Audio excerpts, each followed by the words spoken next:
Retomamos entonces la sesión. Sí, Noé, ya estamos listos. De acuerdo. Cuando quieras.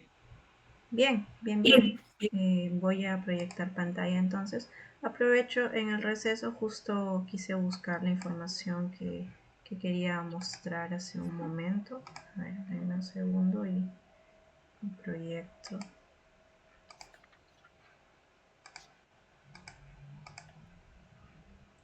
Sí, para que quede un poquito claro lo que mencionaba hace un momento con respecto a la representación tal vez del hidrograma pues, dentro del diagrama del hidrograma y el dietograma del tiempo de concentración y el tiempo de retardo es básicamente el tiempo de concentración desde el punto en que es entregada la precipitación hasta el punto en que se termina de generar el hidrograma, es que más o menos siempre es representado, ¿no? Lo que está en naranja. Mientras que el tiempo de retardo va entre centroide y centroide, si vamos a la definición específica de cada uno de los gráficos, ¿no? Siempre en los gráficos convencionales, considerando que es que está alineada el heliograma hacia el punto medio y el hidrograma también, son los picos, pero en realidad son los centroides como tal. Entonces, eso es un poco el resumen de los dos parámetros. Bien, entonces continuando con la clase, vamos a la lámina. Y Sí, no, disculpa, hay una consulta de parte de Oscar, sí, Oscar López, y comenta, en casos reales de aplicación del método del ejercicio 1, uh-huh. el I y C, ¿de dónde obtengo el initial loss y el constant rate? Y Bien, una última, la ventanita de compartir, por favor. sí, sí, claro. Bien, con lo que corresponde a la tasa de infiltración, eso sí, como decía justamente en los ensayos que se suelen hacer para estudio de recarga de acuíferos, hay un ensayo de infiltración. Básicamente introducen, me parece, estos tubos de ensayo y miden qué tanto es que bueno, una cantidad estándar de agua me parece que es introducida y van viendo el tiempo en que demora en infiltrarse completamente. Es más o menos así. Y con lo que respecta a la abstracción inicial, eh, creo que también parte de esto. Exactamente el nombre del ensayo no lo sé, pero cuando evalúan estos ensayos de infiltración, ven primero cuánto es que al suelo bajo el ingreso permanente o constante de agua es que es infiltrado y bueno, cuando llega al punto de saturación, cuánto es que va por unidad de tiempo infiltrando. Y creo que ese es el escalamiento que se realiza para finalmente tener estos parámetros. Yo creería que es igual para estos casos. Entonces, bien, no sé si había otra consulta, me dijiste, Nico. No, ya no hay más consultas. Bien, de Sería acuerdo. todo. Listo. Bien, entonces habíamos quedado con hacer un ejercicio sobre estos puntos. De hecho, el tercer ejercicio iba justamente hacia la comparación entre resolver un mismo ejercicio, pero desde la aplicación de los tres métodos, ¿no? Hidrograma monetario de Clark, Snyder y de Soil Conservation Service. Entonces, yo voy a abrir otra pestaña de GHMS y vamos comenzando.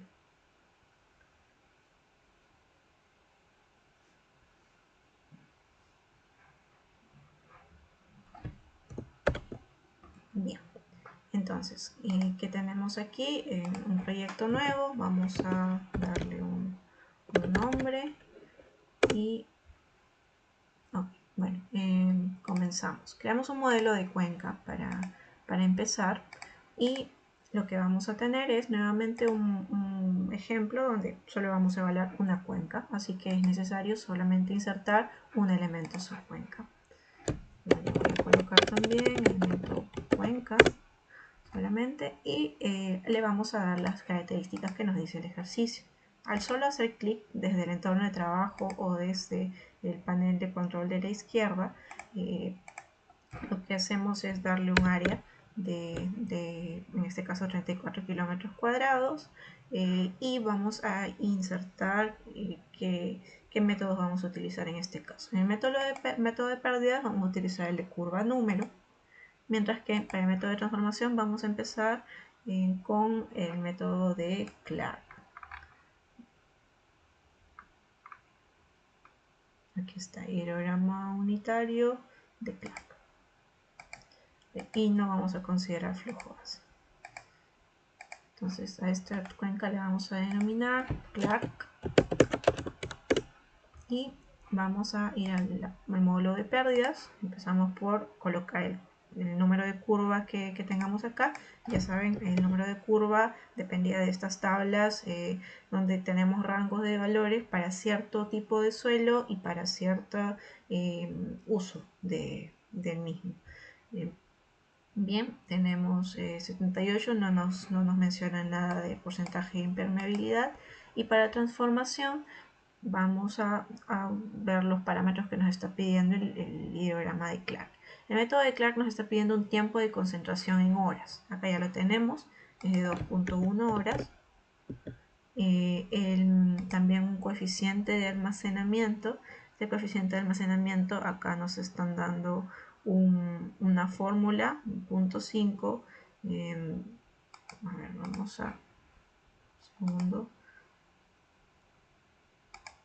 Quisiera compararlo con la fórmula que mostramos aquí, que lo relacionaba directamente con eso lo está vinculando con el tiempo pico, pero acá lo tenemos con el tiempo de concentración. Vamos a usar esto porque tenemos datos de tiempo de concentración. 0.75 por el tiempo de concentración.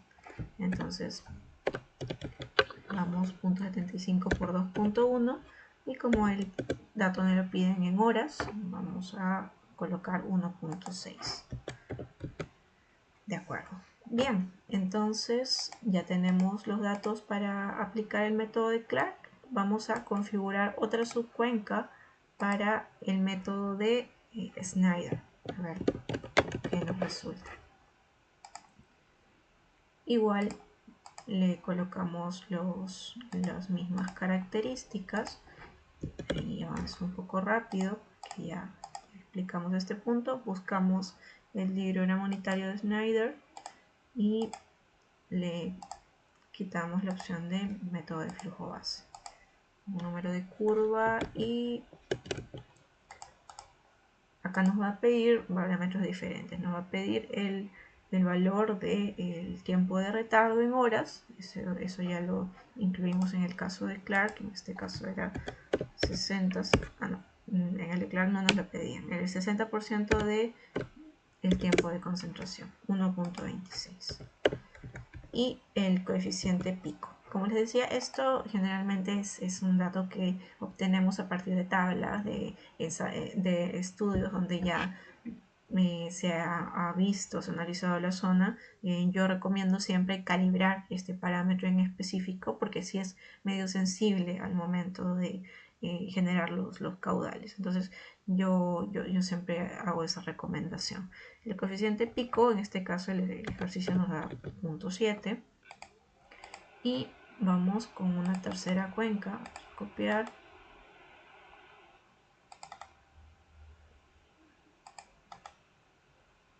Nos está permitiendo, creamos una nueva y ponemos el método de Soil Conservation Service.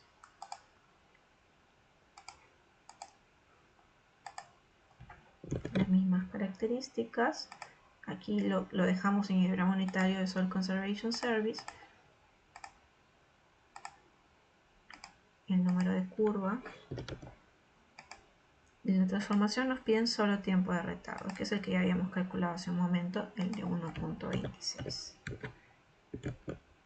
Entonces lo siguiente es, ya tenemos un modelo de cuenca bastante rápido, pues un modelo bastante simple. Lo siguiente es, como ya saben, generar un modelo meteorológico. Le damos a un nuevo modelo meteorológico y lo siguiente que va a suceder es nos va a pedir que especifiquemos con qué variable vamos a trabajar, precipitación, y qué es lo que le vamos a dar. En este caso le vamos a dar un hietogramo. Está bien, lo dejamos como está, solo nos aseguramos que esté ingresada a la opción de Set to Default. Eso sí. Lo siguiente es vincularlo a las subcuencas existentes. En este caso, en la pestaña Basins, le vamos a dar sí a la vinculación con el modelo de cuenca. Entonces, cuando yo vaya al hietograma específico, me va a consultar qué estación va a considerar para cada uno. En este caso no tenemos creada ninguna estación, así que primero vamos a hacer eso. Vamos a la serie de datos y en la opción de estaciones de precipitación vamos a crear una estación.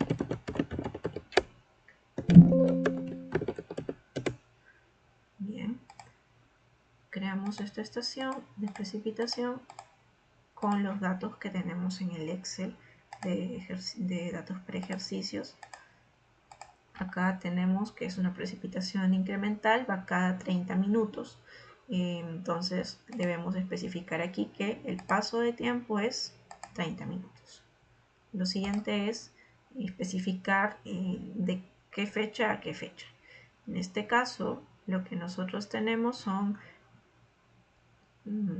5 horas de precipitación en cada media hora. No tenemos fecha, así que podemos considerar esta fecha que está por default. Lo que importa es que nos den los espacios para llenar estos 10 datos en total. Bien, entonces le ponemos 5 horas dentro del mismo día. Y vamos a llevar la información y ya debería graficarse de esta manera. Entonces lo siguiente es, como les decía, en la parte de hietograma específico, vincular qué estación estamos utilizando para cada subcuenca. Aquí me aparece el nombre de la estación. Voy a, en este caso, utilizar la misma estación para cada subcuenca que he creado. Y lo siguiente es tener la pestaña de especificaciones de control también con las fechas que estamos escogiendo para la simulación. Yo lo voy a dejar por default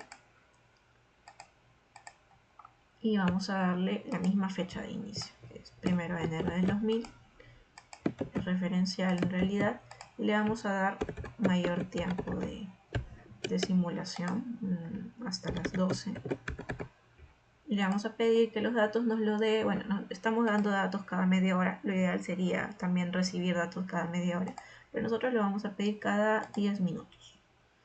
Y lo siguiente es crear una simulación. Vamos, recuerden aquí, a esta pestaña, a crear simulación. Siguiente a todo, que es escoger los únicos modelos que hemos creado de cuenca, de precipitación, de especificaciones de control. Y una vez que ya se tiene listo, le damos a correr. Corrido sin problema. Lo siguiente es ver los resultados. ¿Y qué tenemos aquí? Tenemos una variación de hecho bastante grande. Puede ser porque el ejercicio asume varias cosas, pero de por sí vemos que Soil Conservation Service está básicamente triplicando el caudal pico que nosotros tenemos para el caso de Clark de Snyder. Como digo, para fines del ejercicio hemos utilizado coeficientes pico, coeficientes de almacenamiento que pueden haber sido estimados y no específicos para un tipo de cuenca común en los 3 casos. Pero de por sí, Soil Conservation Service siempre tiende a darnos valores más altos. Entonces, justamente es por esto que siempre se recomienda que si finalmente no tenemos data medida para calibrar, intentemos replicar los modelos que nosotros hagamos a partir del registro que tengamos para diferentes métodos de transformación, porque de esa manera podemos saber si se encuentran en el mismo orden. Yo, por ejemplo, aquí haciendo esta verificación, lo que podría notar y saltar a la vista es que aquí, por ejemplo, estoy bastante fuera de rango. He probado solo con 3, intentaría probar con otros más, y verificar qué es lo que podría estar pasando y descartar simplemente utilizar un método de transformación que me esté sobredimensionando tanto los caudales o viceversa. Entonces, para eso sí, siempre la recomendación es esa, si es que no se tuviera al final algo con lo que calibrar que nos dé la seguridad de estar llegando al orden de magnitud de los caudales correctos. Pero esta es una comparación justamente para que vean qué pide cada uno y qué tanto pueden variar uno del otro. Bien, no sé si hasta ahí hay alguna consulta o continuamos. Sí, hay una consulta. Comenta lo siguiente: ¿cómo calcular ese flujo base en caso de que requiera hacerlo, pero no tengo aforos? ¿Cuándo se considera relevante y cuándo no? De acuerdo. Ahora mismo contestamos esa consulta. Solo verificar que me pareció demasiado alto ese caudal. Y es porque acá en Soil Conservation Service nos pedían en minutos. Hemos dado en horas. Veamos si es que tal vez a eso se debe la diferencia. No debería distar tanto. Y veamos nuevamente. No deben ser iguales, pero tampoco deberían distar tanto. Bien, entonces sí, hace sentido. Este es más o menos la variación en la que da. Siempre Soft Conservation va un poco hacia arriba. La idea no es que triplicando valores, pero sí, ahí la tendencia es notoria. Bien, pasando a lo del flujo base. Justamente la lámina que continuaba era la de flujo base. ¿Cuándo es necesario? ¿Qué métodos tenemos? ¿Qué pasa cuando no hay? Son buenas preguntas justamente porque el flujo base es importante desde el momento en que nosotros generamos un hidrograma. Nosotros sabemos que el hidrograma que estamos generando con GHMS es el producto exacto de una precipitación. O sea, nosotros tenemos una precipitación efectiva que nos va a generar un hidrograma, tal cual. Pero entonces el caudal que va a generarse va a volver a cero cuando la precipitación ya termine, ¿no? Entonces la precipitación termina, deja de haber aportes y vuelvo a cero. Pero ¿qué pasa si nosotros vamos, o sea, conocemos el caudal, perdón, el cauce del río, de la quebrada que estamos estudiando y sabemos, conversamos con pobladores, vemos que allí en parte del año o durante algunos meses sí pasa agua. Entonces nosotros al estudiar solo datos de precipitación y hacer este proceso de precipitación escorrentía, no estamos midiendo realmente la verdadera magnitud del caudal, porque mientras en HMS lo que vamos a hacer es modelar todo este hidrograma que es resultado de solo la precipitación, ya de por sí hay una precipitación, o perdón, un caudal base, lo voy a pintar de otro color, que ya escurre por ese cuerpo de agua y puede ser producto de, digamos, cuencas altas que finalmente aportan allí, no lo sabemos, pero es un punto a tener en cuenta porque cuando nosotros generemos finalmente nuestro caudal de diseño, vamos a tomar este caudal que nos va a dar el resultado de la conversión precipitación escorrentía, este caudal 1 más este caudal 2.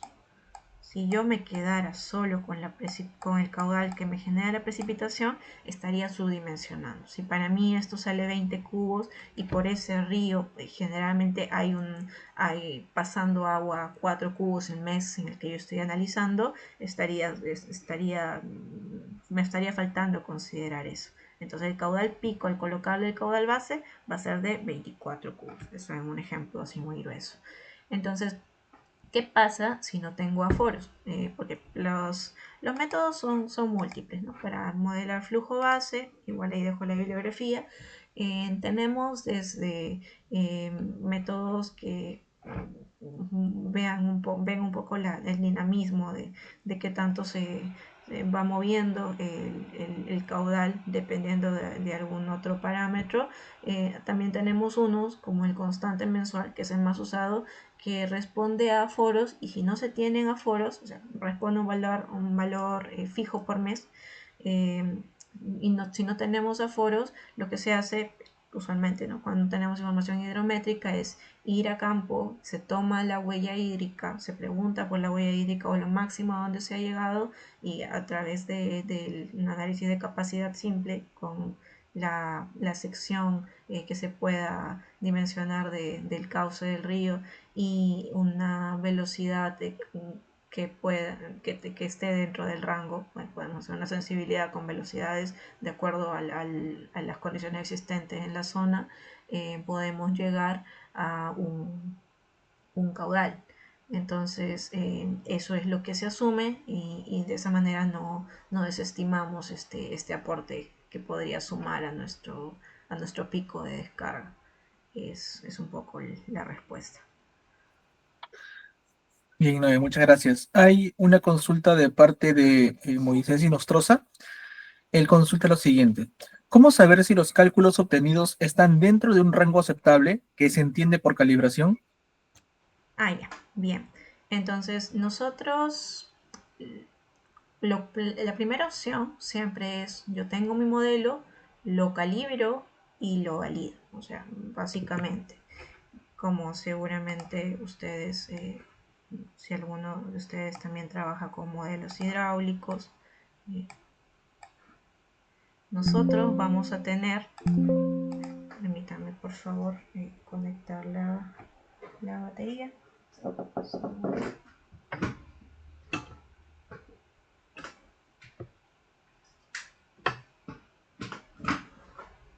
Bien.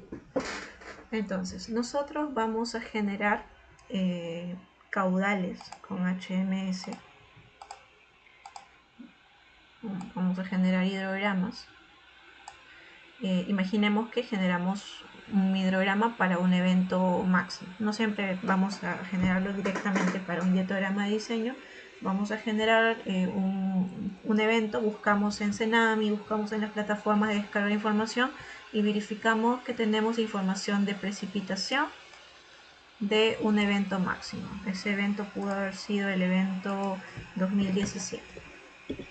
Entonces, yo tomo esos datos de precipitación, puede ser precipitación diaria, mejor si es un dietograma, si no, se distribuye de acuerdo a alguna distribución típica de la tormenta de la zona, y genero un hidrograma, ¿no? Yo genero este hidrograma. Es un hidrograma modelado, pero ¿cómo lo valido? Entonces busco información hidrométrica, si es posible, de caudales. No necesariamente tienen que estar en el punto que yo estoy estudiando. Yo puedo tener un río, voy a dibujar algo. Yo puedo tener un río y yo necesito mi estudio. eh, el punto donde necesito tener caudales es aquí, pero yo puedo tener medidos, mediciones hidrométricas en este punto. Entonces, a propósito, fuerzo mi delimitación para que cuando yo genere mi modelo en HMS tenga resultados aquí y en el resto de la cuenca, pero donde valido, donde calibro los caudales es en este punto. Entonces, al calibrarlo, ¿qué estoy haciendo? Yo tengo información de este año extremo y también tengo datos medidos en ese punto, tengo datos medidos del mismo año, y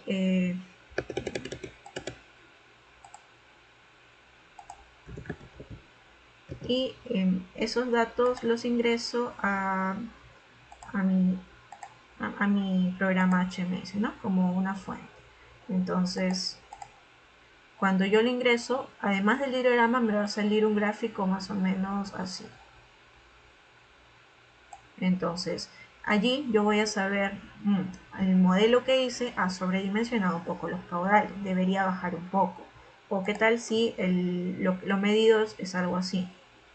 Entonces, me doy cuenta de que tal vez mis parámetros de tiempo de concentración o mis parámetros, cuando está desplazado, sabemos que tenemos que calibrar en parámetros de transformación, precipitaciones correntivas, tiempos de concentración, parámetros de almacenamiento, eso tiene que ser calibrado. Cuando tenemos diferencias en, en magnitud, o sea, va más arriba o va más abajo de lo que debería, el caudal pico que estoy obteniendo, debo centrarme en calibrar las pérdidas, porque significa que estoy o asignando muchas pérdidas y por eso me está saliendo muy bajo, o estoy asignando muy pocas pérdidas y estoy sobredimensionando el caudal. Algo no estoy teniendo en cuenta. Entonces yo justamente la calibración va a consistir en que yo voy a mover justamente esos parámetros. ¿Qué parámetros puedo mover? Puedo mover mis parámetros de pérdida, mis parámetros CN, los parámetros de pérdida en general. Y puedo también mover mis parámetros es menos usual, pero tiempo de concentración o coeficientes para métodos transformación, precipitaciones correntivas, ¿no? Entonces, al ajustarlos, lo que va a hacer el programa es generar un, un nuevo hidrograma, o sea, va a generarme nuevos valores CN. Va a darme nuevos valores, me va a dar yo tenía un CN propuesto, ahora me va a dar un CN2.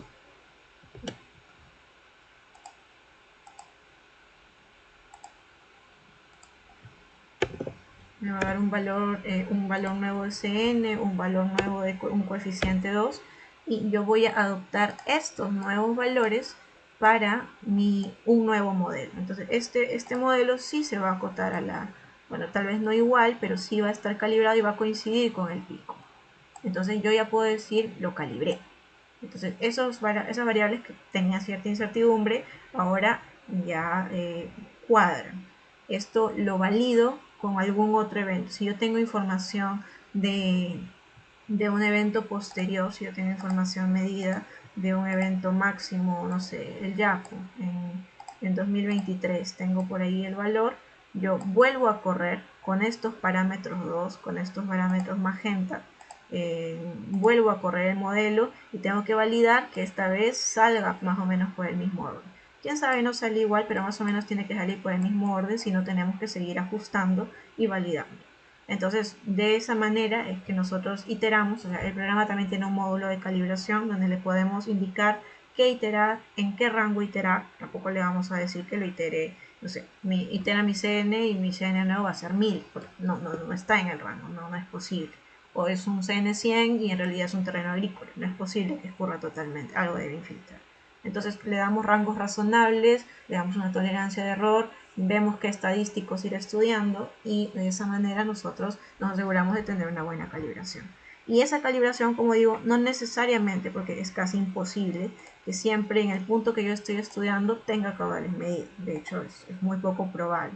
Pero sí la hacemos para el punto donde tengamos. Entonces, cuando ya tengamos nuestros nuevos parámetros, acá yo tenga mi modelo 2, este modelo con los nuevos parámetros calibrados, yo lo calibro para todo el sistema. Entonces todo mi modelo ya se va a encontrar calibrado y los parámetros que yo obtenga en este punto de estudio ya van a ir con esa nueva configuración. Entonces eso es un poco de lo que se trataba. Bien, Noé, muchas gracias. Una pregunta adicional es de Pedro Rivas. ¿Las áreas que se puede usar las áreas que se pueden usar en el GHMS son ilimitadas? Las áreas, quisiera saber la pregunta a qué se refiere en específico. Es decir, o sea, el rango de áreas que podemos utilizar para cuencas. Si se trata de este parámetro, sí podemos darle 34 como le puedo dar 1000. No hay problema.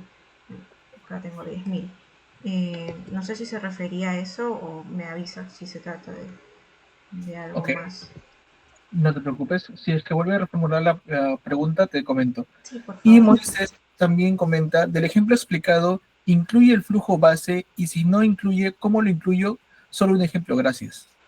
Ok, sí, sí, sí. Este ejemplo no incluye flujo base. Vamos a incluir, no nos demora.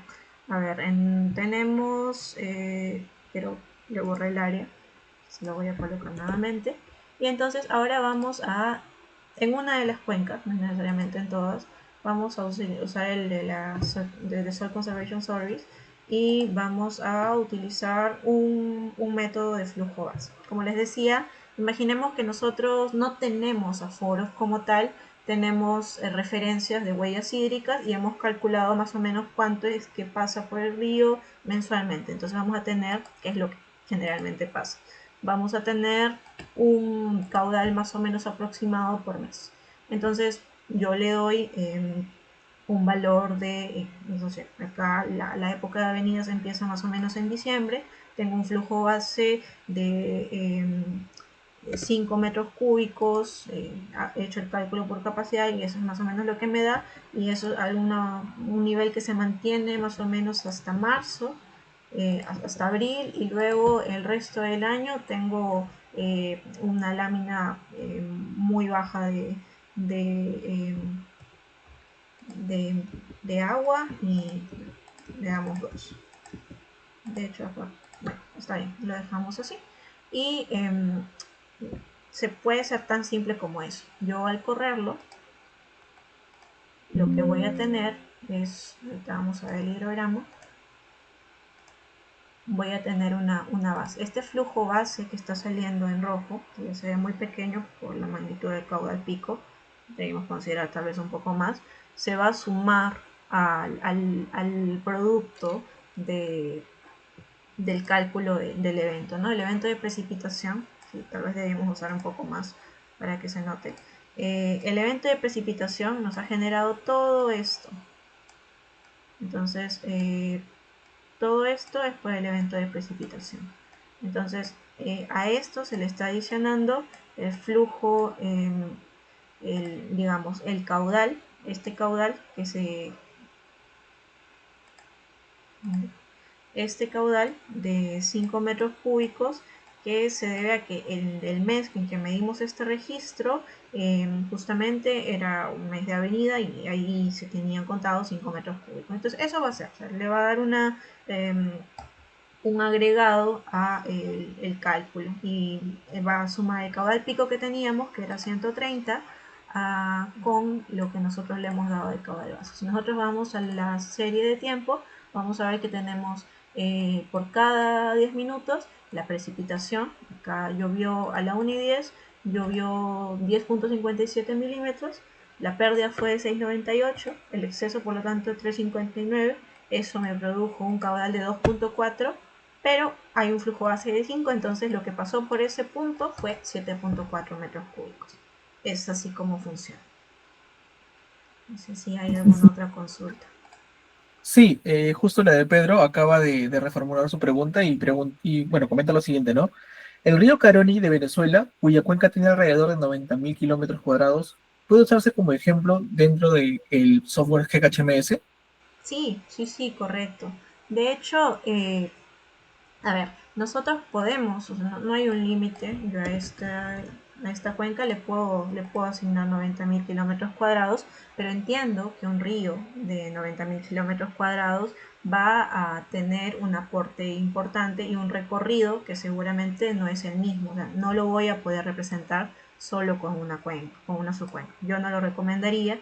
Yo recomendaría hacer un esquema a lo largo o sea, hacer una sector-discretización por áreas, ¿no? La cuenca alta del río que estás evaluando sería una subcuenca, los principales aportantes serían otra subcuenca, y lo que tendríamos sería un modelo como el que armamos la primera vez, ¿no? Podríamos, o sea, para mí, si esta fuera la cuenca alta, media y baja, yo empezaría a unirlos entre sí. Segundo. Este es el módulo de resultados. Yo empezaría a unirlo, uno aporta a otro, luego añadiría un aportante importante, dependiendo también del uso de suelo que tengas en cierta zona, empezaría también a discretizar, ¿no? Tal vez en la zona alta tienes una zona boscosa, tal vez ahora mismo no se nota mucho, pero si el río que tú estás representando, como tal, a ver, tiene un largo recorrido seguramente. Tal vez empiece en una zona muy montañosa. Empieza en una zona montañosa, entonces el suelo, la precipitación de esta cuenca alta, del río, ponerla en color rojo, tendría que ser representado por un elemento subcuenca. Imaginemos que este SSS es un primer elemento, ¿no? Esta sería su primera cuenca. ¿Por qué? Porque yo necesito discretizar el uso de las pérdidas que se van a dar acá, no van a ser las mismas que se van a dar aquí en una cuenca donde tal vez ya tengo una zona más plana, quién sabe, no sé qué tanto va cambiando, ¿no? Entonces, o esto es una zona más agrícola, entonces las pérdidas son diferentes, empezando por ahí. Segundo, el comportamiento climatológico por el tipo de zona en la que estamos podría ser diferente. Entonces aquí, además de una pérdida, aquí yo le pondría un modelo de pérdidas 1, también le asignaría una precipitación 1, o sea, diferente a la precipitación que yo voy a tomar tal vez en la zona baja. Acá generaría otro elemento cuenca y le daría otros datos. Aquí tal vez tenemos como digo, ¿no? Es una zona más plana, se dedica más a la agrícola, esto tiene una diferente infiltración, una diferente respuesta. Le daría otra precipitación si tengo una estación por acá más cercana que sea más representativa.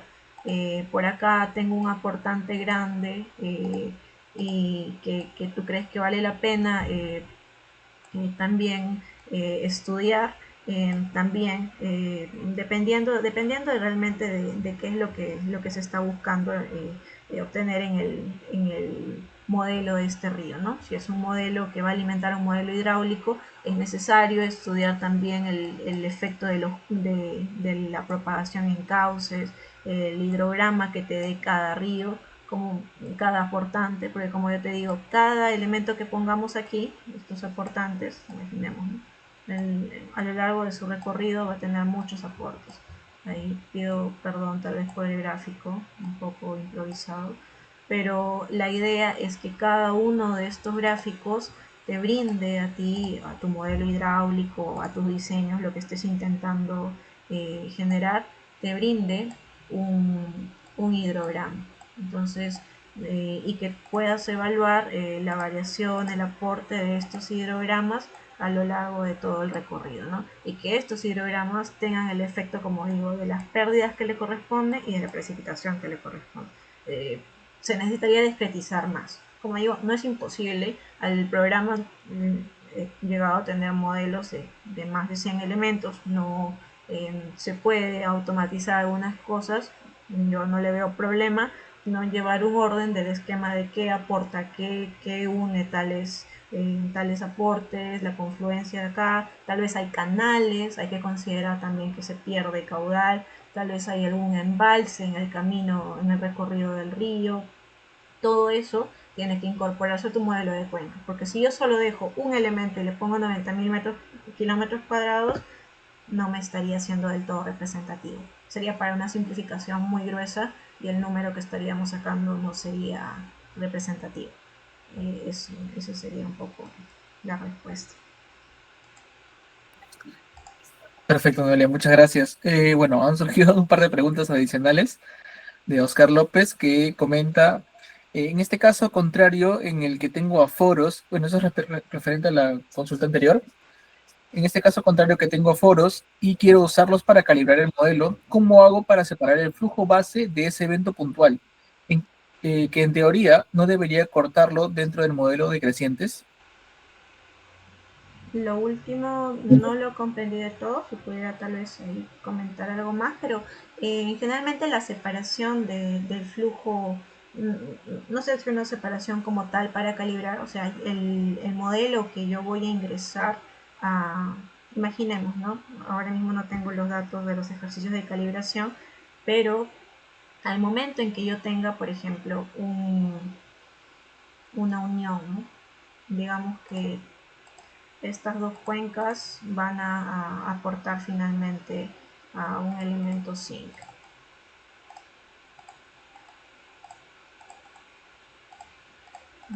Y yo tengo caudales aquí, en este elemento zinc. Entonces yo le doy acá un observe flow, un caudal medido. Ahora mismo no se activa porque no he ingresado data de caudales, pero yo puedo en HMS, en la parte de series de tiempo, así como ingreso precipitación, ingreso descargas. Entonces yo le doy ahí a un nombre a mi estación hidrométrica, y así como tengo una carpeta de estaciones de precipitación, voy a tener una carpeta de estaciones de descarga. Lo voy a poner aquí bueno, acá está, metros cúbicos por segundo, puede ser pies cúbicos por segundo, como lo tengan trabajado. El intervalo, tal vez tienes mediciones cada hora de tus aforos, dependiendo de lo que tengas. Y igual, ¿no? La fecha y de cuándo es ese registro. Y aquí vas a poder copiar toda la información de aforos que tengas. Ahora, esa información de aforo, cuando nosotros vayamos al resultado, vas a tener este hidrograma de tu simulación, y también te va a salir, generalmente sale en color negro y en líneas discontinuas, te va a salir tu medición real. Esa medición real puede incluir ya el flujo base. Entonces, de hecho, esa medición te va a ayudar a visualmente, no digo que lo que tienes que hacer es ingresar este hidrograma separado. Creo que más bien sería más provechoso llevar al modelo el hidrograma medido como está, e ir probando con metodologías de flujo base o con flujos bases constantes, cuánto es el flujo base que tienes que asignarle a ese mes, o dependiendo del caso de metodología de flujo base que estés usando, para que se parezca a tu data medida. O sea, cuando tú tengas algo así, vas a decir, ok, entonces por acá tengo 30 cubos pasando independientemente del evento o no.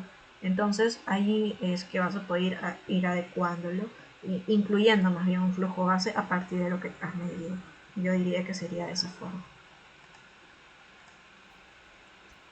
Bien, justo Oscar acaba de, bueno, mencionar, como para terminar esa idea, que se refería con lo último al flujo base.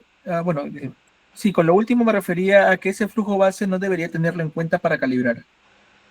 Y como digo, ¿no? Se puede tener en cuenta para calibrar siempre y cuando yo también del lado de el modelo esté incluyendo un flujo base, y eso me ayude a que finalmente el caudal pico que yo calibre, porque los estadísticos que tengo a veces están orientados a hacer coincidir los caudales pico.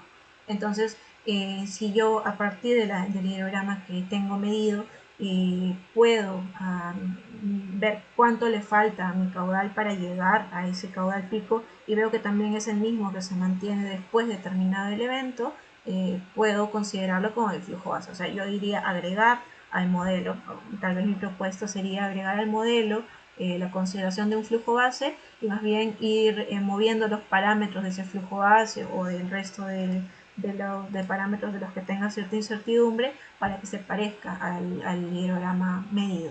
Y si digamos, no se quisiera enfocar de esa forma, no es la única. O sea, también podemos hacer eso que mencionas, separarlo. Generalmente la separación del caudal base, del flujo base desde hidrogramas medidos, se puede hacer desde visualmente. Básicamente es ver el caudal que queda cuando terminan los picos. Y hay un caudal medio uniforme que se mantiene cuando terminan los picos. De hecho, hay que identificar cuando se dan los picos. Ahí nos ayudamos en la información de precipitación. y validarlo con la información gráfica y decir, ok, esta precipitación generó este pico y al terminar está quedando tanto flujo todavía pasando en el río, en la quebrada que estoy evaluando. Entonces, generalmente es así como lo solemos hacer. Bien, Naval, muchas gracias, ha quedado bastante claro. Ya, y esta ya es la última pregunta para no hacer tan larga esta ronda de consultas. ¿Okay? Rodrigo menciona lo siguiente. En adición a la consulta de Pedro, que era del río de Venezuela, Sí. ¿cómo podríamos definir un área mínima o máxima para cada subcuenca? Suponiendo que se tenga que modelar una cuenca integral de un río costero, acá en Perú, un río más o menos de 10.000 kilómetros cuadrados. ¿Habrá alguna normativa o manual que nos pueda ayudar a definir estos parámetros o principalmente se basa en el criterio del ingeniero? Yo creo particularmente que siempre es de mayor, o sea, podemos nosotros incluso decirle al programa que las subcuencas las genere bajo tal umbral de área de drenaje, se puede hacer. Seguramente vamos a encontrar alguna bibliografía que nos recomiende el mínimo de área a considerar, pero es que hay que considerar también que si nosotros generamos, y no digo que el programa no sea capaz de procesarlo, es capaz, si nosotros generamos un modelo de 50 elementos, cada subcuenca, recordemos que a cada una hay que darle información. Entonces, si a mí me suma al análisis esa discretización, porque como decía, tienen diferente uso de suelo, es un aportante donde justo tengo mediciones, es un punto donde hay una derivación, es un punto donde hay una laminación importante, o tengo que, o la longitud entre uno y otro tiene una longitud de propagación que me va a afectar en el tránsito y me va a mover mi hidrograma, lo hago. Y tengo información de estaciones también que podría aplicarse unas para algunas cuencas de arriba, otras para estas cuencas de esta zona. Cuando veo que entre una y otra subcuenca van a haber diferencias que le van a sumar diferencia al modelo, bien.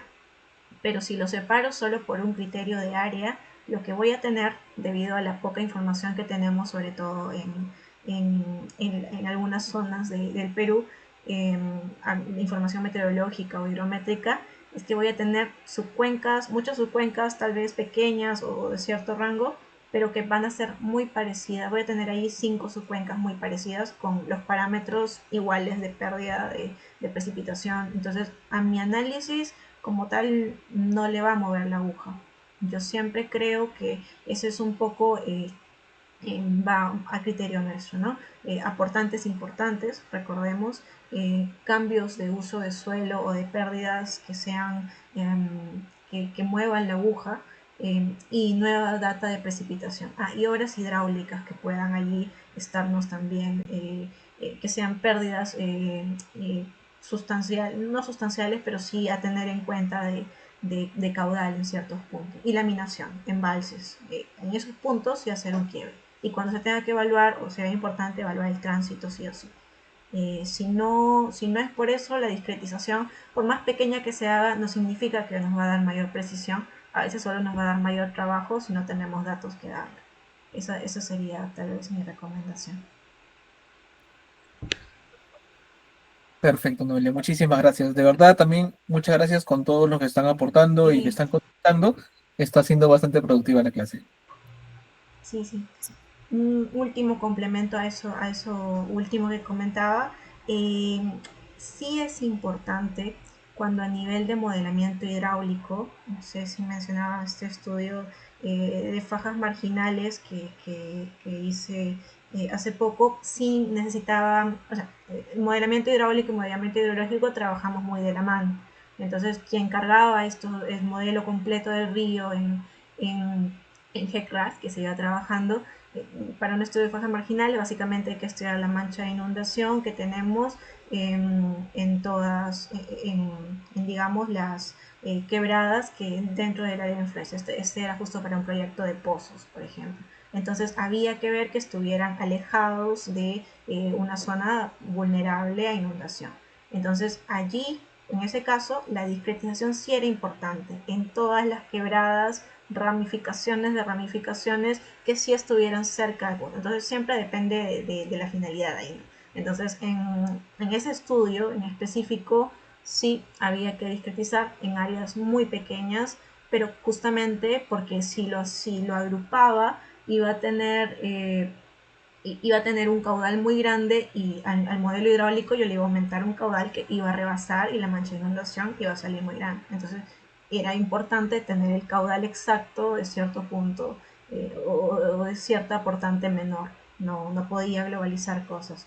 Entonces, en casos específicos así, puede que sume y el programa, de hecho, HMS lo puede procesar sin problema. Sí. ¿Me decías, Nico? ¿Había alguna otra consulta? No, ninguna Ok. adicional. Todo está bastante claro. Y muchas gracias. Listo, muchas gracias. De hecho, me alegra bastante también que hayan estas cosas que a sus otros compañeros seguramente también les ayudó. Y bien, entonces lo último que sí es de bastante interés y quisiera también compartirles un poco lo que he podido ver, lo que se me ha permitido ver en los modelos que he armado, es el modelo de enrutamiento, los métodos de enrutamiento. Hay varias posibilidades, de esto se habla mucho, hay quienes lo simplifican bastante y hay quienes toman modelos un poco más con métodos un poco más complejos para representar este tránsito de avenidas. Entonces, ¿qué está bien, qué está mal? Este básicamente estudia el efecto en el que el hidrograma se desplaza un poco más, el pico se desplaza a la derecha y el hidrograma como tal, la magnitud del caudal también disminuye en un punto más aguas abajo del otro, generalmente en cauces largos, incluso sin considerar todos los procesos de infiltración que se pueden estar dando dependiendo del recorrido del río, si es un río que tiene un recorrido de bastante de bastantes curvas, no lo sabemos, tenemos por allí alguna estructura o algo que tener en cuenta. Eso de hecho baja o mueve el hidrograma, pero aparte tenemos que la onda de por sí, al irse transportando, va generando este efecto que vemos en pantalla. Eh, Vamos a ver un hidrograma más aplanado. Entonces, como tal, este efecto, para no sobredimensionar nuestros caudales, no tomar como que el aporte completo de las cuencas de arriba llega tal cual a un punto de aguas abajo, es que existen los modelos de enrutamiento que se le asignan a los elementos rich o los elementos cauce. Entonces, hay muchos métodos onda cinemática, entre los más conocidos deben haber escuchado de Muskingum Punch, y un resumen de la experiencia tal vez de utilizar uno y otro, y es que es posible utilizar cualquiera, hay formulaciones muy simples que nos resumen todo a un par de parámetros, a un solo parámetro, pero siempre yo voy a recomendar que utilicemos los métodos que nos permitan introducir datos de la sección del río. Porque si no, para mí esa es la manera más representativa de darle al programa una idea de qué va a pasar en ese caso. Si hay métodos, de hecho acá tengo un ejemplo de Muskingum que es muy usado, que tienen su sustento, nos dan un resultado aproximado, pero que muchas veces no va a ser del todo representativo como lo sería un método de Moskington-Kunz o de onda cinemática. Allí donde nos piden un dato, sabemos que el río no tiene una sección uniforme, pero sí por rangos o por tramos de cauce nosotros podemos ingresar una sección aproximada con taludes aproximados, con datos aproximados de la velocidad que pasa por allí, y eso sí le da al programa una mejor representación de este tránsito. Entonces yo siempre aconsejo eso. Cuando me preguntan qué método utilizar, yo recomiendo cualquier método que les pide datos de la sección del caos. Eso en resumen. Entonces, tenemos Muskingum, aquí, de hecho, este es el efecto del que hablaba, ¿no? Básicamente, lo que nosotros vamos a tener de resultado al hacer clic al elemento cauce al que se le ha aplicado estos métodos de enrutamiento es un caudal de entrada, que es este de color rojo, y un caudal de salida, que es este de color azul, desplazado, el pico desplazado y el caudal va a haber disminuido. Entonces, hay simplificaciones, como les comentaba, si no tenemos casi nada de datos de la zona, siempre ayuda a representar de alguna forma. El modelo de Muskingum va a tener dos variables, tres en realidad. Aquí esto es un recorte de la misma guía de HMS. El K viene a ser un parámetro que representa más que nada la rapidez con que la onda de crecida, como dice acá, se mueve a través del tramo de la corriente. Mientras que X es el efecto de la longitud del tramo de la corriente. Entonces hay formulaciones, aquí la guía de HMS nos muestra algunas, que relacionan la distancia de cauce con la pendiente máxima de la subcuenca, o el tiempo de concentración, que ya de por sí también relaciona esos parámetros. Hay una simplificación, incluso un 60% de tiempo de concentración, y el X, que tiene un rango de utilización de 0.1 a 0.5 según la guía, y que bueno, ahí nos habla del caso de España. Para valores de pendientes muy bajas recomiendan 0.2, para valores de pendientes muy altas 0.35. Como digo, esto es variable, bueno, se puede calibrar, y siempre recomiendo calibrar sobre estos parámetros que son un poco más inciertos, brindándole los rangos, y un número de subtramos, que básicamente es secciones en las que el método va dividiendo el tramo del cauce para poder hacer el análisis, y que se genera a través de esta equivalencia con tiempo de concentración y con los parámetros de Kx, siendo n el número de subtramos. Esto tiene su sustento, en la guía también se encuentra tal vez más formulado y todo. Como yo les mencionaba, siempre recomiendo utilizar el siguiente método a Muskingum, es Muskingum-Kunc, que toma específicamente, de hecho lo podemos ver en el programa, si es que para pasar de este punto a otro tenemos un elemento rich. El elemento rich es esto.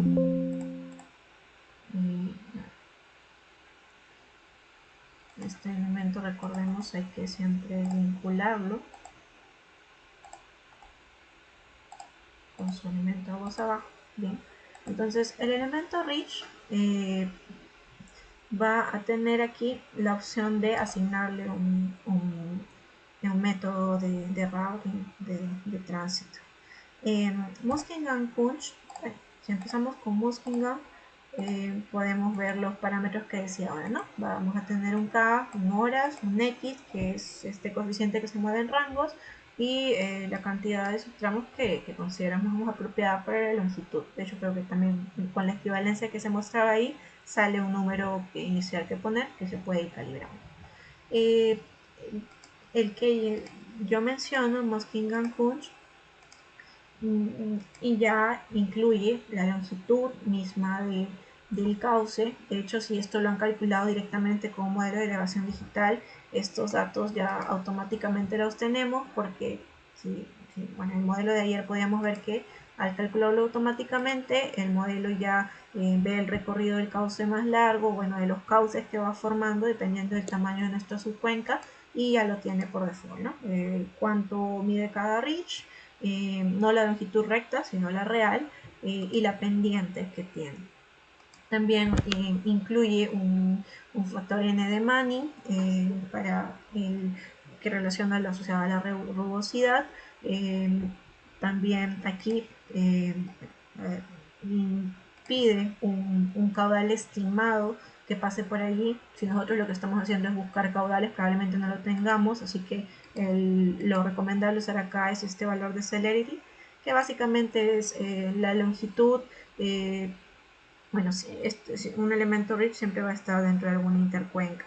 Entonces es básicamente el tiempo la longitud del elemento entre el tiempo de concentración, o sea, la velocidad con la que pasa por ese tramo, no es mucho más que eso. Y en forma, bueno, siempre la forma que más se adecue a nuestra quebrada, lo que estemos evaluando. Acá nos da muchas formas, ¿no? Circular, rectangular, trapezoidal, triangular. Generalmente los cauces de nuestros ríos pueden ser más asociados a secciones trapezoidales. Y bueno, nos va a pedir un ancho de solera, una pendiente estimada, nos pide el valor horizontal considerando una en vertical, y nos pide también, bueno, esos son todos los datos que nos pide. Entonces, esta mayor información, si bien nos va a generar el trabajo de ir mirando secciones y de ir sectorizando nuestros cauces dependiendo de qué tanto varía la sección, es importante si tenemos largas longitudes de tramos de cauce que podrían estar generando este efecto de propagación de caudales. Entonces yo siempre invito a que, o sea, cuando recomiendo qué utilizar, siempre utilizar estas metodologías que involucren la sección, ¿no? Método de onda cinemática también de forma muy parecida relaciona esos puntos. Entonces, bueno, es cuestión de darle la información que necesita dependiendo de también el levantamiento de terreno que hayamos hecho. Es básicamente eso. Entonces, bien, seguimos con la siguiente lámina. Con eso ya hemos hecho un repaso de todo lo que es el modelo meteorológico y sus procesos. Me parece que es un gran avance porque luego de eso se han dado cuenta es más que nada aprender cómo aplicarlos y casos específicos en GHMS que probablemente les sea útil en una u otra particularidad de los proyectos, porque luego el proceso es bastante simple. Tenemos un modelo de cuenca, le asignamos sus procesos, ponemos los parámetros que necesiten, disculpen, y incluimos un modelo meteorológico, especificaciones de control y tenemos un hidrograma. Es simple si lo vemos de ese lado. Entonces, un poco la concentración nuestra como especialistas viene del lado de preparar correctamente los insumos que vamos a poner ahí, aprender a calibrarlos y aprender a interpretarlos, más que nada. Ese es el plus que tenemos nosotros que darle al procesamiento tan rápido que hace GHMS. Y bien, entonces, en lo que respecta al segundo módulo, que es el modelo meteorológico, nosotros dijimos, ¿no? El primer módulo es más que nada la maqueta del sistema que vamos a nosotros representar. La maqueta de la subcuenca, los procesos que se originan ahí, el uso del suelo, las pendientes, o sea, la respuesta hidrológica a través de los modelos de transformación, precipitación, escorrentía, la propagación que se va a dar en sus cauces, es la maqueta de todo, pero la maqueta en seco. Esto nos va a generar un hidrograma cuando nosotros apliquemos sobre eso un caudal o una precipitación. Entonces ahí es donde entra el modelo meteorológico que recoge todos estos puntos. ¿Cuál es la información base que vamos a tener ahí? Vamos a tener datos meteorológicos. Ya vieron que HMS incluye una variedad de información climatológica, pero a nosotros nos va a importar lo que es la precipitación. La data de precipitación, que ya sabemos cómo ingresarlo, es muy difícil, información de caudal, que es la que vamos a ingresar como fuente, si es que tuviéramos ya caudales medidos en cierto punto a la mitad de nuestra subcuenca, no es necesario evaluar toda la subcuenca, sino que le daríamos un elemento fuente y directamente dar un hidrograma medido y que a partir de eso se evalúe solo el resto de la cuenca que se necesita y llegar al punto de estudio que nosotros tenemos. Y eso lo vamos a ir viendo en ejercicios más adelante, no podemos ir profundizándolo. Y luego con lo que respecta a precipitación, bien, aquí un concepto bastante general, la caída de agua desde la atmósfera hacia la superficie terrestre. Aquí en realidad lo que nos va a importar, como desde el criterio de cuando tengan que interpretar un registro, no solo copien y peguen los registros que descargaron de Cenami o del Servicio de Meteorología del país, sino hay que también aprender a filtrar esta información. Entonces, al igual que nosotros encontramos información de terreno, cómo descargarla, cómo procesarla finalmente para que nos sirva para la delimitación y para obtener parámetros geomorfométricos de la cuenca. También vamos a aprender cómo descargar información para nuestro modelo meteorológico, cómo corregirla, cómo saber que está dentro del rango, cómo ver si es consistente, cómo completarla si es que tiene vacíos. Eh, y finalmente cómo llevar esa extensión de datos a precipitaciones máximas que finalmente nos den una precipitación asociada a cierto periodo de retorno que nos va a llevar finalmente a tener nuestros hidrogramas de diseño. Entonces, van yendo por partes. Tenemos la precipitación. ¿Cómo es medida la precipitación? Un poco para entender de dónde salen los datos y cómo o qué nos podría en dar qué cosa. Entonces, nosotros tenemos precipitaciones, la precipitación medida en estaciones que bien pueden ser convencionales o bien pueden ser estaciones automáticas. En los últimos años, a nivel nacional, se han automatizado bastantes estaciones. El operador principal de las estaciones hidrometeorológicas en el país es el Servicio Nacional de Meteorología e Hidrología. Y bueno, lo que sabemos de esto es que muchas de las estaciones en el país empezaron siendo instaladas para tener información para los grandes proyectos que han habido, los grandes eh, proyectos hidráulicos sobre todo.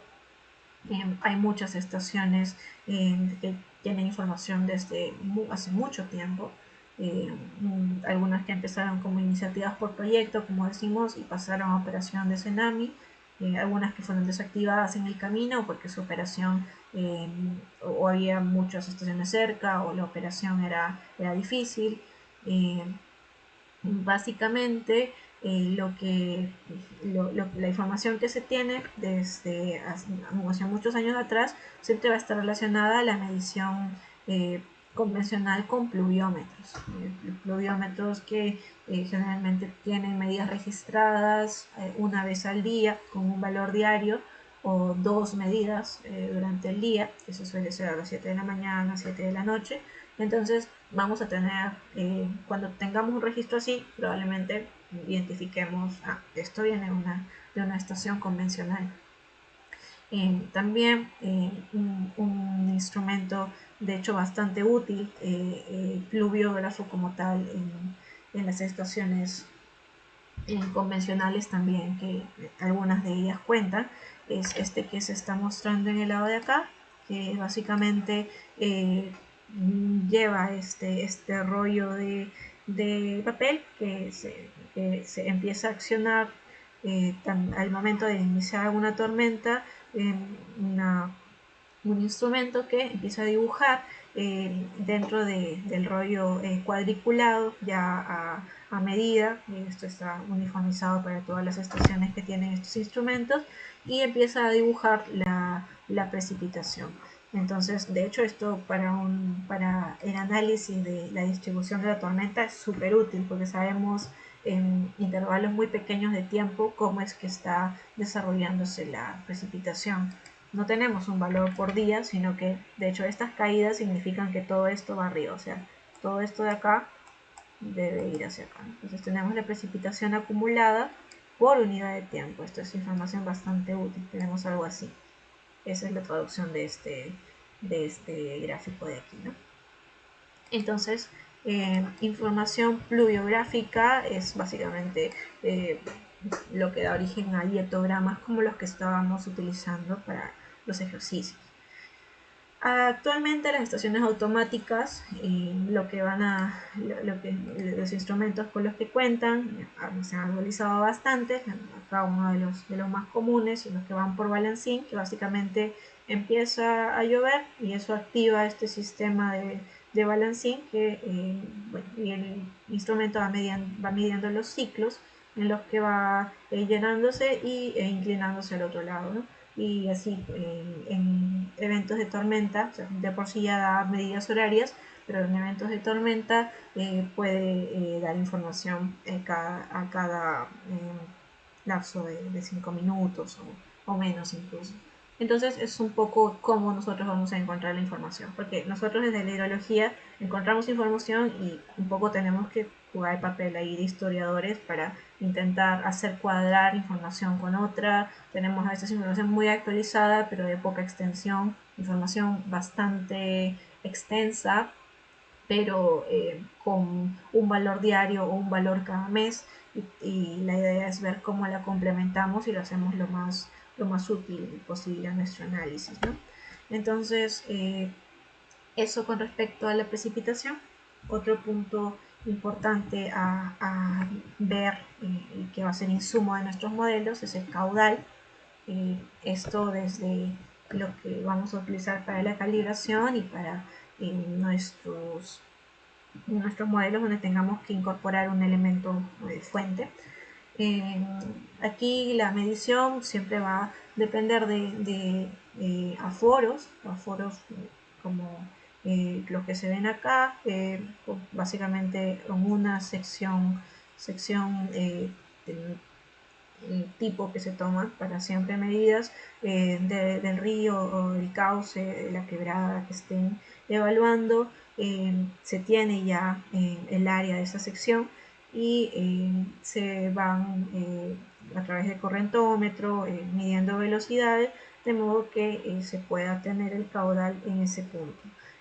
Esto se va actualizando, de hecho, porque la sección de río no siempre va a ser uniforme, y esta actualización alimenta a las mediciones las mediciones a través de niveles de río, que es a través de limímetros o a través de sensores de nivel, que básicamente van tomando la medición del nivel del río de forma horaria y pueden transformar esta información de nivel a caudal a través justamente de estas curvas de gasto que tienen que mantenerse actualizadas para poder realizar estas conversiones y que sea la información más representativa posible.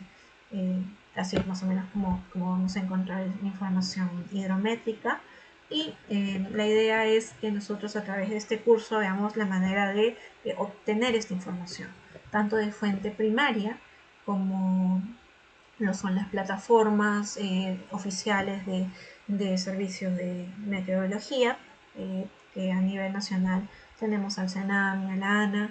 También tenemos mucha información, bueno, este es el formato en el que nos da CENAMI cuando compramos información, porque en la web no siempre está toda la extensión de registro disponible. Entonces muchas veces nos vemos en la necesidad de comprar o para tener información certificada a nivel nacional. También vamos a explorar las fuentes secundarias, que es información satelital. Ahí durante el inicio de la sesión alguien preguntó por el producto Pisco. La idea es también aprender a descargarlo, y alguna otra plataforma que nos permita descargar información meteorológica a nivel mundial, ¿no?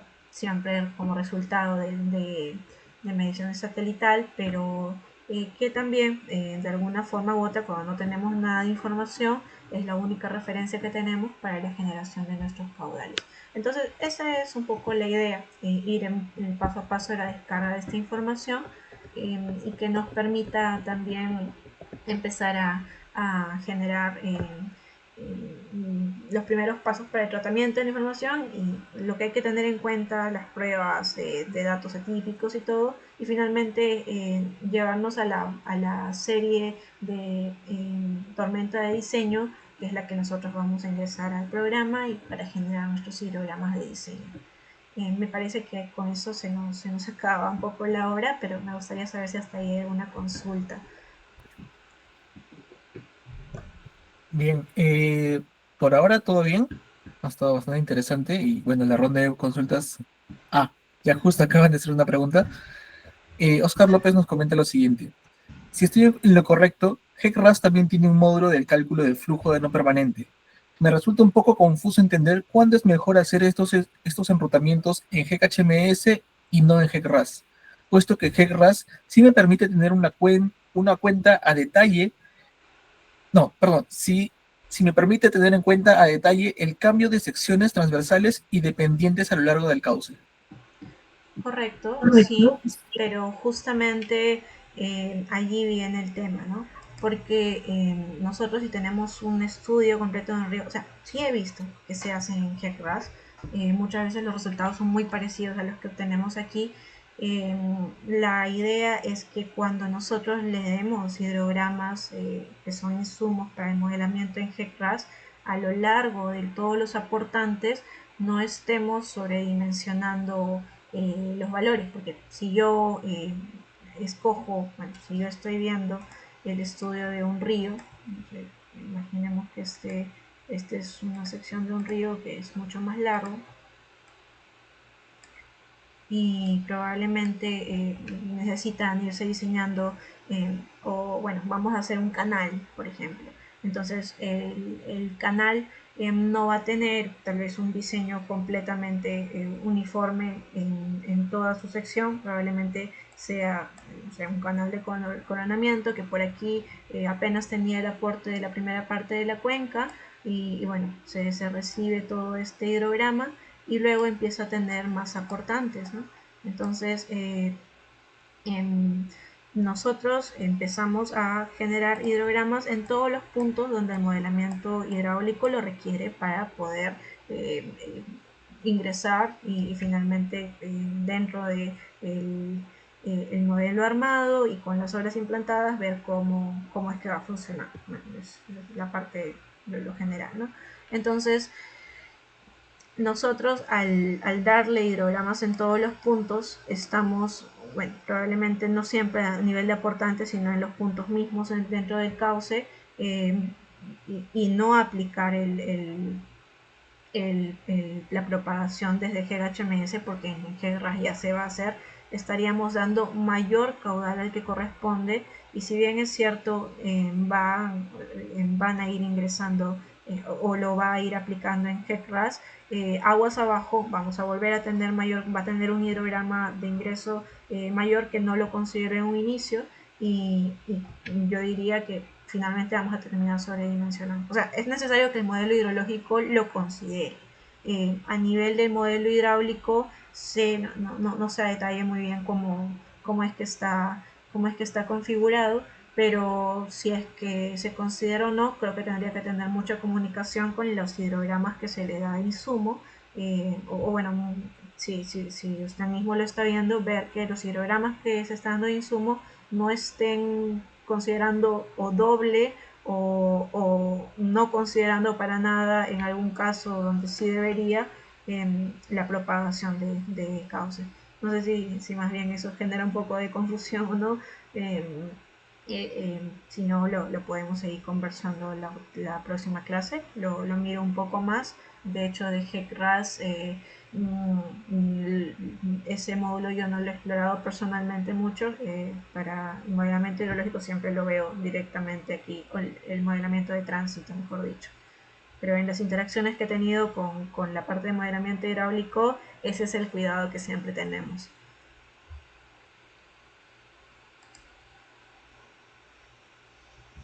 Bien, perfecto. Creo que esas son todas las consultas al día de hoy. Y bueno, estaríamos ya, creo que culminando la clase, ¿verdad, Noé? Sí, de acuerdo. De mi parte sería todo. Muchas gracias por las preguntas. No, al contrario, muchas gracias a todos ustedes, a ti, Noé, por esta clase tan interesante. Ya estaríamos retomando la clase que viene, ¿no? Que vendría a ser el sábado 27, si mal no recuerdo. Y bueno, para comentarles que esta semana que viene, las dos últimas clases de este curso intensivo se van a realizar en otro horario, ya que la disponibilidad de tiempos de la ingeniera así lo permite, y va a ser a las 10 de la mañana, hora peruana, ¿no? Entonces, vamos a enviarles el recordatorio de todas maneras por el grupo y personalmente para que ustedes puedan estar participando nuevamente en este curso. ¿Ok? Muy bien. ¿Algo más, Noé, para agregar? No de mi lado. Muchas gracias por la asistencia y por las preguntas. No, perfecto. Muchísimas gracias, no, de verdad. Ha sido muy interesante y muy productiva la clase el día de hoy. Bien, entonces, nuevamente gracias y nos estaríamos viendo la semana que viene. Listo. ¿Ok? Adiós. Un abrazo para todos.